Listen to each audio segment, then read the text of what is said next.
hilang selain Allah dari pandangan batin.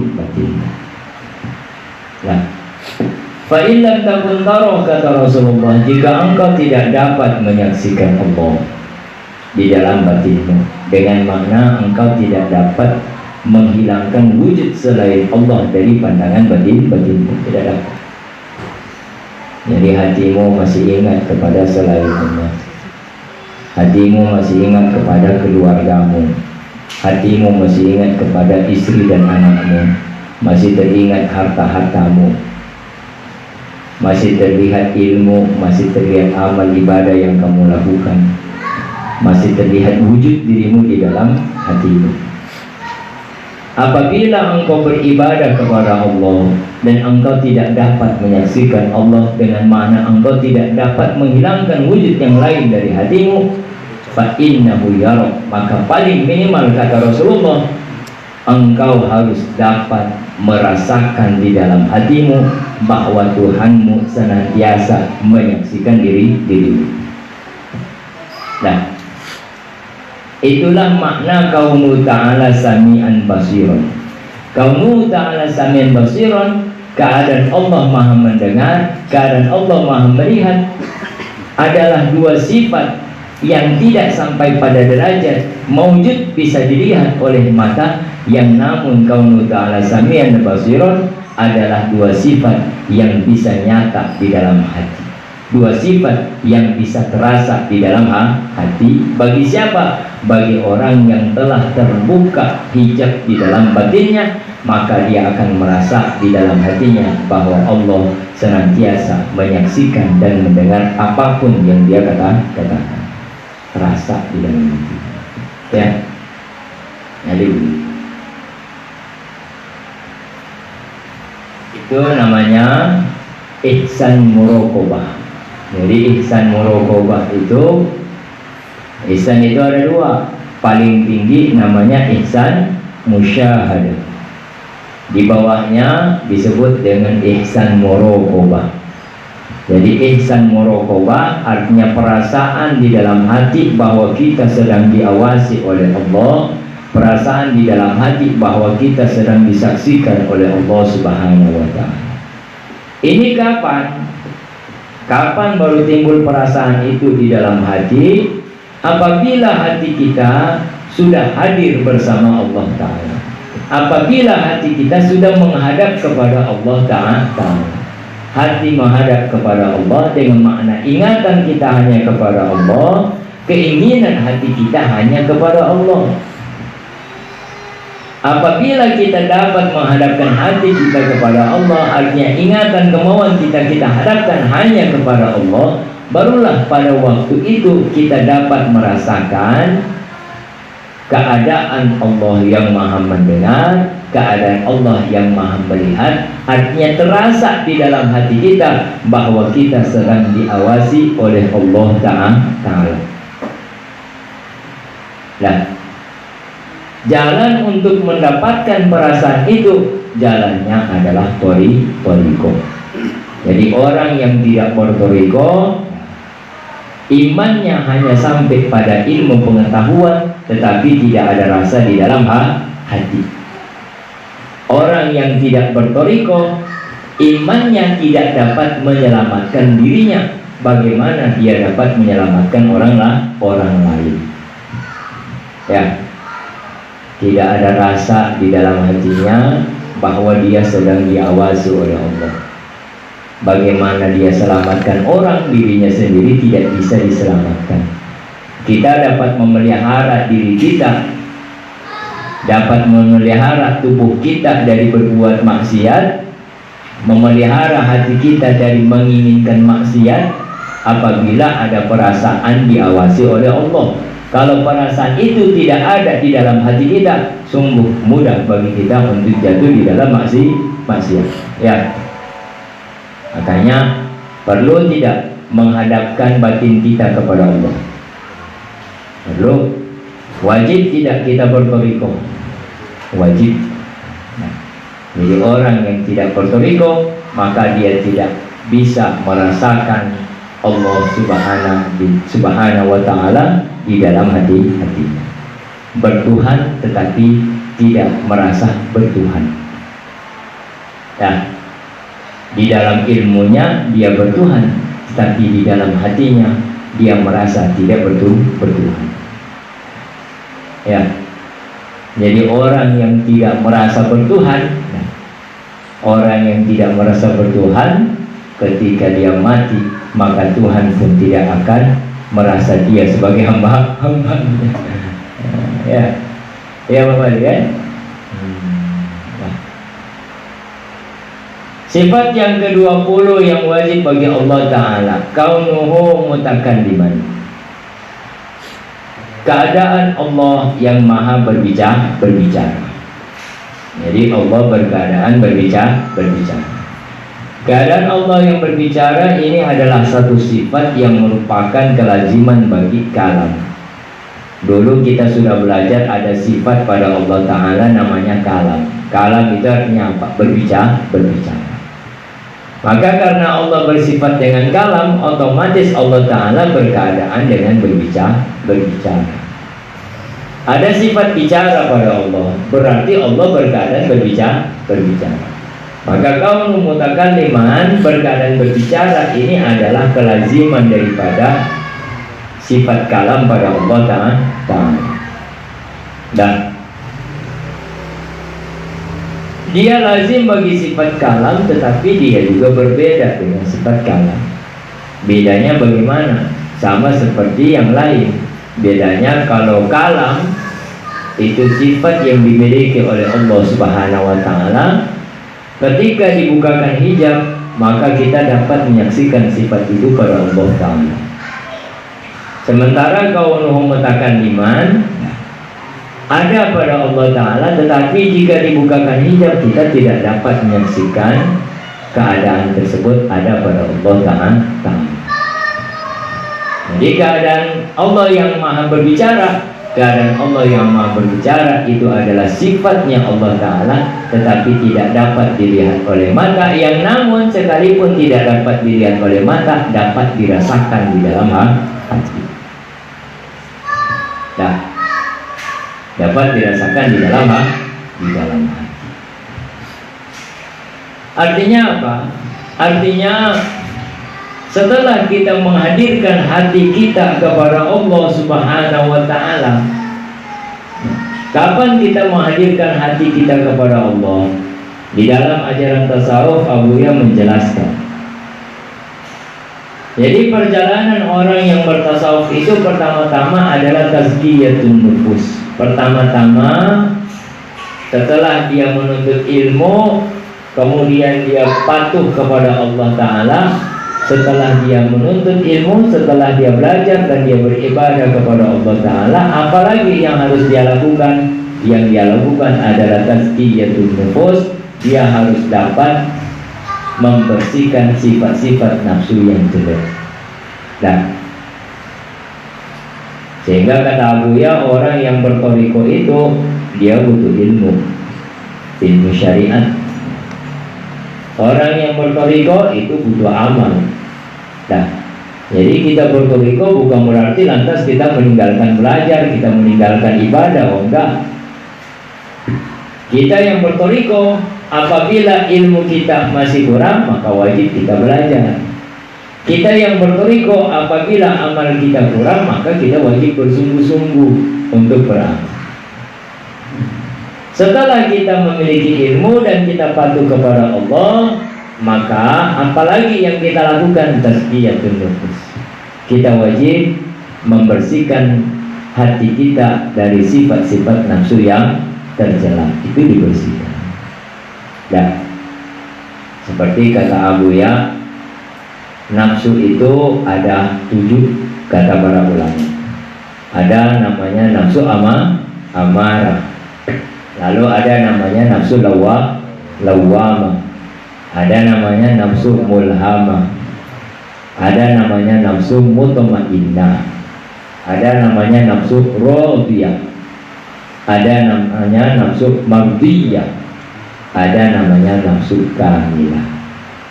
Nah, kata Abuya, Akidah ahli sunnah wal jamaah jangan Anda letakkan pada nafsu amarah. Akidah ahli sunnah wal jamaah jangan kamu letakkan pada nafsu lawamah. Akidah ahli sunnah wal jamaah jangan kamu letakkan pada nafsu mulhamah. Lalu mutmainnah. Nafsu mutmainnah. Nafsu kita telah menjadi nafsu mutmainnah. Itulah tujuan kita bertoriko. Tujuan kita bertoriko setelah kita berilmu, kita beramal, lalu kita membersihkan sifat nafsu yang jelek yang ada pada diri kita, sehingga berpindah nafsu kita dari amarah kepada lawamah, kepada mulhamah, dan naik kepada mutmainnah. Gitu. Nah, ketika nafsu kita sudah sampai pada nafsu mutmainnah, barulah pada waktu itu terasa di dalam hati kita. Terasa di dalam hati kita keadaan Allah yang maha mendengar, keadaan Allah yang maha melihat. Terasa di dalam hati kita keadaan Allah yang maha mengetahui, keadaan Allah yang maha menghendaki, keadaan Allah yang maha berkuasa. Itu terasa di dalam hati kita.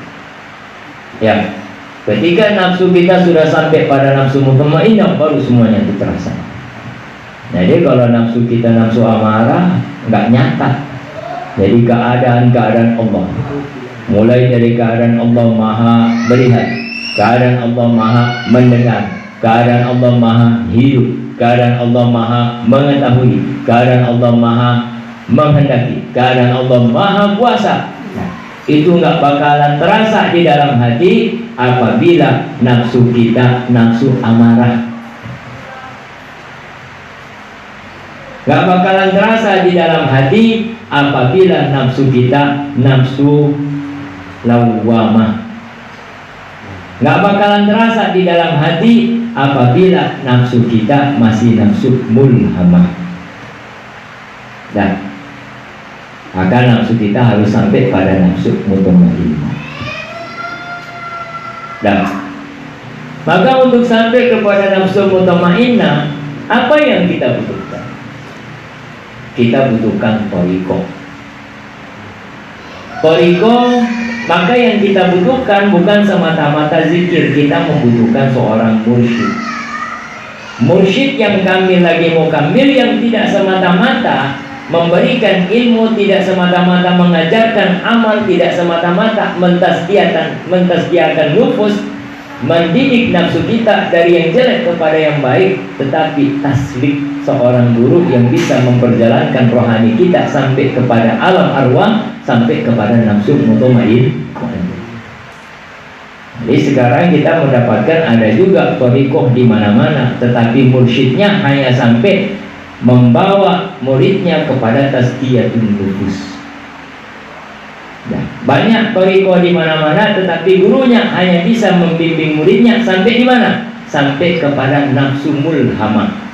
Nafsu mulhamah artinya semata-mata memperbaiki nafsunya dari jelek menjadi baik.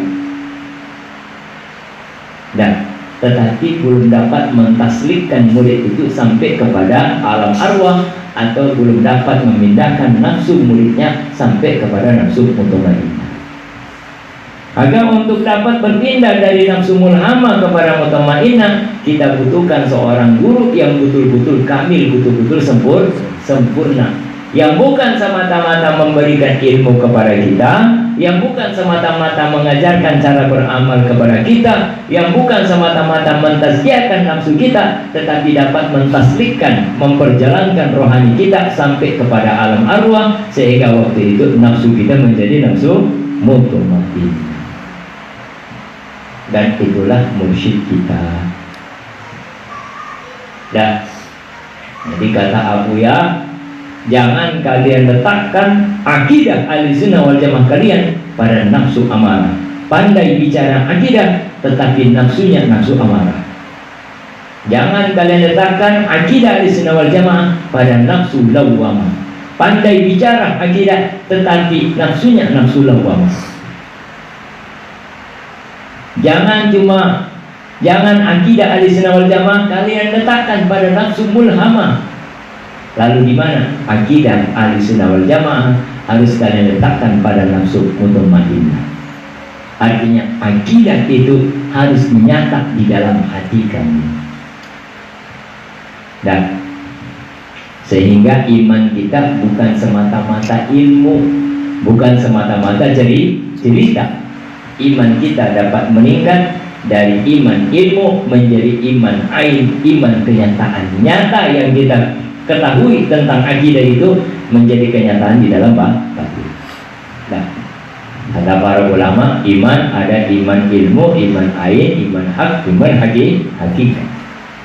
Jadi kalau iman ilmu itu bagi orang yang paham akidah Ahlussunnah wal Jamaah tapi nafsunya amarah, lawamah, mulhamah, itu iman ilmu. Nah, kapan imannya menjadi iman ain? Ketika nafsunya menjadi nafsu mutmainnah. Iman itu sudah nyata di dalam hati. Nah, kalau udah begitu udah selamat. Nah, sekalipun belum jadi wali Allah udah selamat. Kenapa? Karena rohaninya sudah mulai berjalan. Nah, jadi rohaninya sudah berjalan. Rohaninya sudah mulai meninggalkan alam. Artinya sudah tidak terikat-ikat lagi dengan alam. Rohaninya sudah mulai berjalan kepada Allah, meninggalkan selain Allah. Jadi urusan dunia dia udah nggak ingat. Ilmu amal itu tidak lagi menghalang dia untuk dapat dekat dengan Allah Subhanahu wa Ta'ala.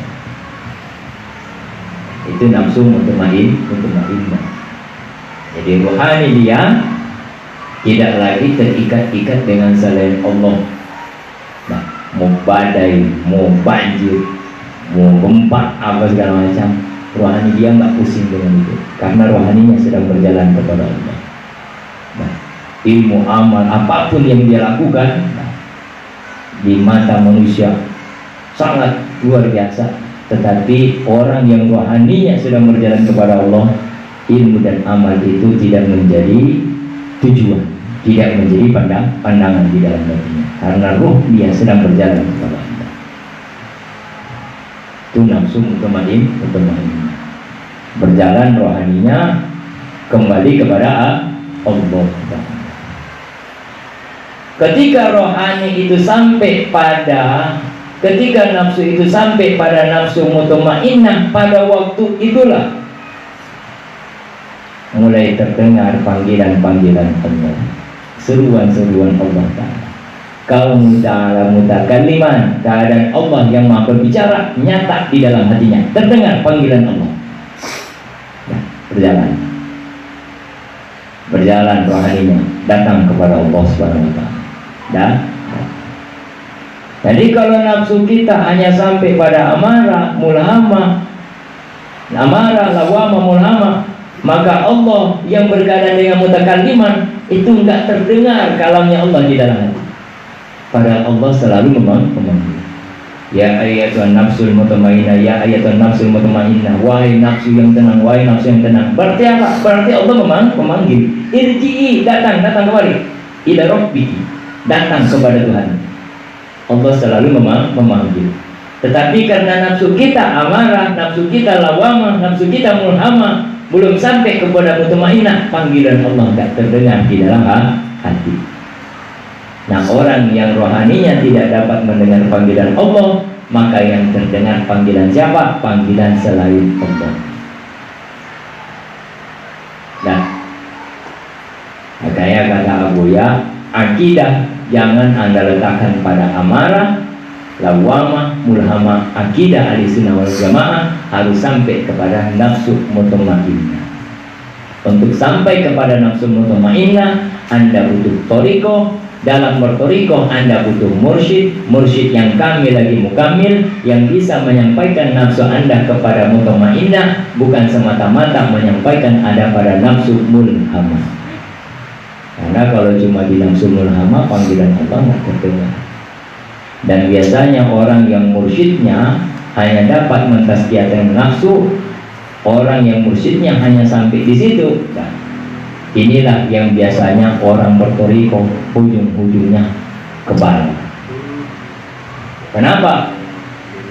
Bukan salah torikonya, tapi salah mursyidnya yang tidak sampai pada tujuan. Lalu merasa dirinya mursyid, membimbing murid, akhirnya hanya sampai pada nafsu mulhamah. Dan kata para ulama, ketika nafsu kita sudah sampai pada mulhamah, pada waktu itu tanda-tanda karomah itu Allah berikan. Sudah mulai muncul karomah-karomah, kebal, hilang, apa segala macam itu mulai muncul. Nah, padahal belum sampai pada tujuan. Ya, belum sampai. Dia pikir udah sampai, padahal belum sampai, jauh. Itu masih mulhamah. Nah, ada mutmainnah, ada rodiyah, ada kamilah, nah, ada mardiyah, ada kamilah, jauh. Ada masih di mulhamah. Nah, maka butuh seorang guru yang betul-betul telah sampai pada tujuan, lalu dia kembali untuk membimbing muridnya agar bisa sampai kepada tujuan. Nah, maka ketika nafsunya sampai pada mutmainnah, pada waktu itu karomah tidak dapat lagi menghentikan diri, nggak bisa. Kenapa? Karena panggilan Allah sudah mulai terdengar di dalam hatinya. Irji ila rabbik, ayo kembali. Karomah tidak lagi dapat menghalangi dirinya untuk berjalan kepada Allah Ta'ala. Makanya kita lihat banyak orang beramal karomah. Nah, nanti karena tidak ada mursyid, berhenti di karomah. Ya. Jadi dia bisa kebal, dia bisa mengobati orang. Kadang-kadang dia ada di tempat-tempat dalam waktu yang sama, itu karomah. Orang kalau udah sampai nafsunya pada mulhamah, dia akan dapat itu semua. Tapi itu bukan tujuan. Tujuan dia ada di depan sana. Kalau nafsunya belum sampai pada mutmainnah, maka dia akan berhenti pada karomah. Tuh ceritanya. Dan kalau kata aku ya, karomah itu sampah. Itu sampah bagi orang yang bertoriko. Nah, jangan setelah Anda melihat karomah Anda berhenti di situ, itu sampah. Itu jebakan. Bahasa lainnya jebakan. Itu jebakan, jangan berhenti ada pada karomah. Berjalan terus sampai pada mutmainnah. Di saat nafsu Anda telah sampai pada mutmainnah, barulah di saat itu Anda akan mendengar panggilan-panggilan Allah Ta'ala, seruan-seruan Allah. Dan barulah pada waktu itu kaunu mutakalliman, keadaan Allah yang maha berbicara nyata di dalam hati, terdengar panggilan Allah. Berarti Allah betul maha berbicara. Kalau sekarang tidak ada. Keadaan Allah maha berbicara di sini tidak ada di dalam hati. Kenapa? Karena tidak terdengar panggilan Allah. Nah, ya kan? Maka kalau keadaan kita seperti ini, mati gimana? Kita hanya sebentar-mata tahu Allah berkeadaan berbicara, tetapi panggilan Allah tidak terdengar di dalam hati kita. Panggilan Allah tidak kita ijabah, tidak kita kabulkan. Panggilan Allah tidak kita perkenankan, malah panggilan selain Allah yang kita ikuti. Mati seperti ini bagaimana? Hanya wajib bertoriko, wajib menjadi seorang mursyid yang kamil lagi mukamil, bukan semata-mata sempurna dapat menyempurnakan perjalanan murid-muridnya, bukan semata-mata memberikan ilmu syariat, bukan semata-mata mengajarkan amal syariat, dia dapat mengajarkan amal toriko sehingga nafsu muridnya itu bersih. Bukan semata-mata mengajarkan amal toriko sehingga nafsu muridnya bersih, tetapi dia juga dapat mentaslikkan, memperjalankan rohani muridnya sampai kepada nafsu mutmainnah, sampai kepada alam arwah. Di saat itu dia akan mendengar panggilan Allah dan dia akan kembali kepada Allah, masuk di dalam ilmunya Allah Ta'ala. Di saat itulah hilang wujud diri. Baru hilang wujud dirinya. Ketika telah hilang wujud dirinya, barulah nyata kaum hayyan yang maha hidup. Itu siapa? Allah. Siapa yang maha hidup? Ketika telah hilang wujud diri kita, baru nyata keadaan Allah yang maha hidup. Jadi kalau belum masuk di dalam ilmu Allah Ta'ala, kita merasa kita hidup. Nah, masuk di dalam ilmu Allah Ta'ala, hilang wujud diri kita fana, barulah nyata kaum Ta'ala hayyan, keadaan Allah Ta'ala maha hidup, nyata di dalam batin kita fana. Dan begitulah perjalanan orang yang bertasawuf. Nah, jadi belajar akidah itu bukan semata-mata rumus ini, rumus itu, segala macam rumus orang bikin tentang akidah. Kemana arah daripada tauhid akidah? Tauhid akidah arahnya kepada bagaimana supaya nafsu kita bisa berpindah kepada nafsu mutmainnah, sehingga terdengar panggilan Allah, kita pun masuk ke dalam ilmunya Allah. Pada waktu itu nafsu kita menjadi nafsu radiyah. Nah, lalu berpindah lagi ke dalam kemauan Allah Ta'ala, maka menjadi nafsu mardiyah. Lalu berpindah lagi, yang ada cuma Allah, jadilah nafsu kami gitu. Nah, ya, jadi belajar akidah itu jangan cuma rumus-rumus. Kalau rumus-rumus, banyak orang tahu rumus. Banyak orang tahu rumus. Artinya kemana mau digunakan ini akidah ini? Ya Bapak Ibu. Makanya kita bertoriko supaya akidah ini tidak semata-mata menjadi ilmu. Kita bertoriko supaya akidah ini bisa menjadi kenyataan di dalam batin kita. Jadi imannya bukan semata-mata iman ilmu, tetapi imannya menjadi iman ain, iman yang nyata di dalam batin. Kalau nafsunya mutmainnah, berpindah kepada nafsu radiyah, nafsu mardiyah, radiyah, mardiyah, maka imannya menjadi iman hak. Iman hak. Dan kalau nafsunya jadi nafsu kamilah, imannya menjadi iman hakikat. Maka iman itu ada 4. Ada iman ilmu, iman ain, iman hak, iman hakikat. Paling minimal matilah Anda sementara iman Anda iman ain. Kalau iman Anda iman ilmu, mati bahaya. Makanya kata Abu Ya ayyuhalladzina amanu qu anfusakum wa ahlikum naro. Siapakah orang yang imannya dapat memelihara dirinya? Orang yang imannya dapat memelihara dirinya, orang yang imannya iman ain. Siapakah orang yang imannya dapat memelihara keluarganya? Orang yang imannya dapat memelihara keluarganya adalah orang yang imannya iman hak dan iman hakikat. Kalau cuma iman ilmu bagaimana? Jangankan keluarga, diri kita tidak dapat dipelihara. Nah, paham? Makanya orang bertoriko ini supaya iman tidak hanya semata-mata ilmu, iman dapat menjadi kenyataan di dalam batin. Ya, sungguh-sungguh, bersungguh-sungguh. Nah, artinya Abu ya mursyid kita. Sebenarnya beliau tidak mau orang ini berlama-lama dengan iman ilmu. Makanya sering Abu Ya katakan, jangan lama-lama dengan syariat engkau. Nah, ayo bertoriko, nah, supaya bisa sampai pada hakikat. Nah, jangan terlalu lama dengan syariat. Habis tiba bahas hukum ini, hukum itu, hukum ini, hukum itu, hukum ini, hukum itu. Nah, tengok menghadapi iman. Nah, apakah Allah yang kamu yakini itu sudah nyata di dalam batin atau enggak? Kalau enggak, pacu mengenai bahas-bahas semua. Gitu. Dan habis dibahas-bahas, Allah yang kamu yakini tidak nyata di dalam hati. Kira itu pembahasan boleh menyelamatkan mana? Yang bisa menyelamatkan kita di dalam kubur dan hari kiamat, iman yang nyata di dalam hati.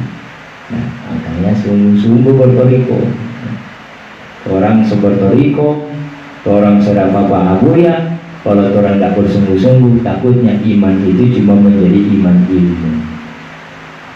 Dah mati. Wallahu a'lam. Kalau dibantu oleh Abuya syukur, kalau enggak gimana? Ya, hanya bersungguh-sungguh.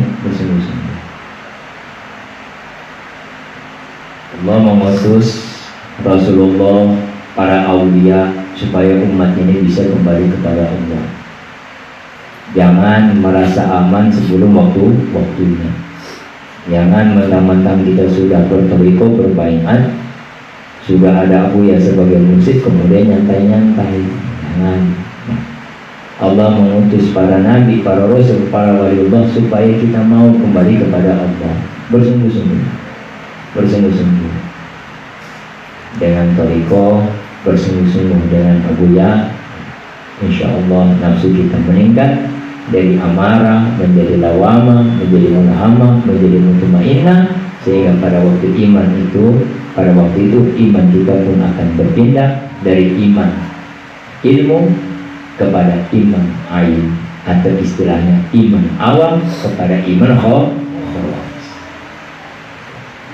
Nah, itu kalau nafsunya mutmainnah. Nah, iman khawas berjalan kemauannya kepada Allah Subhanahu wa ta'ala.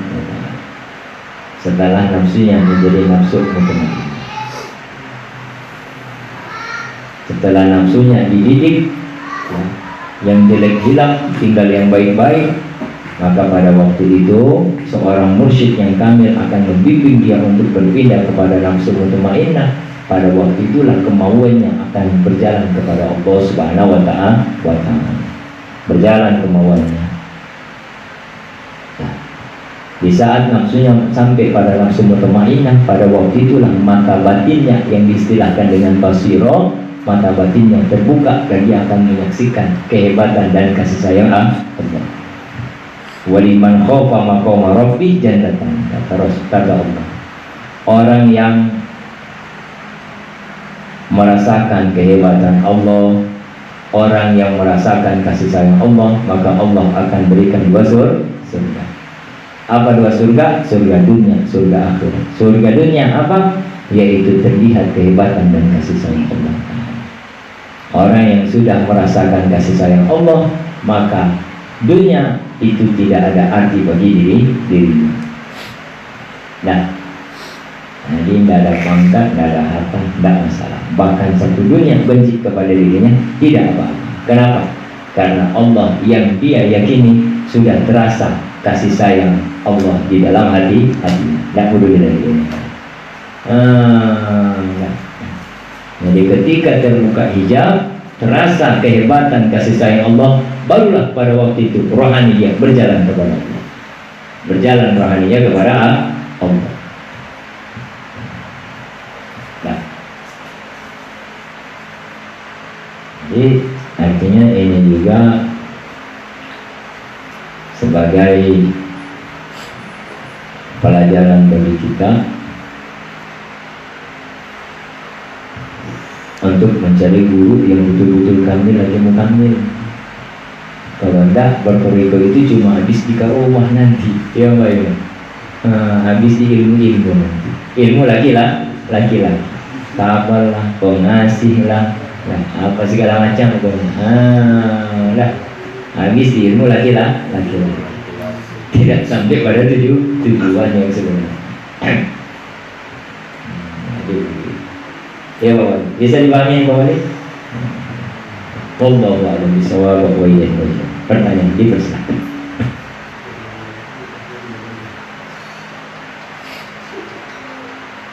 Habis di ilmu laki-laki. Padahal menjadi laki-laki. Maksudnya ilmu laki-laki. Kalau perempuan menjadi laki-laki boleh.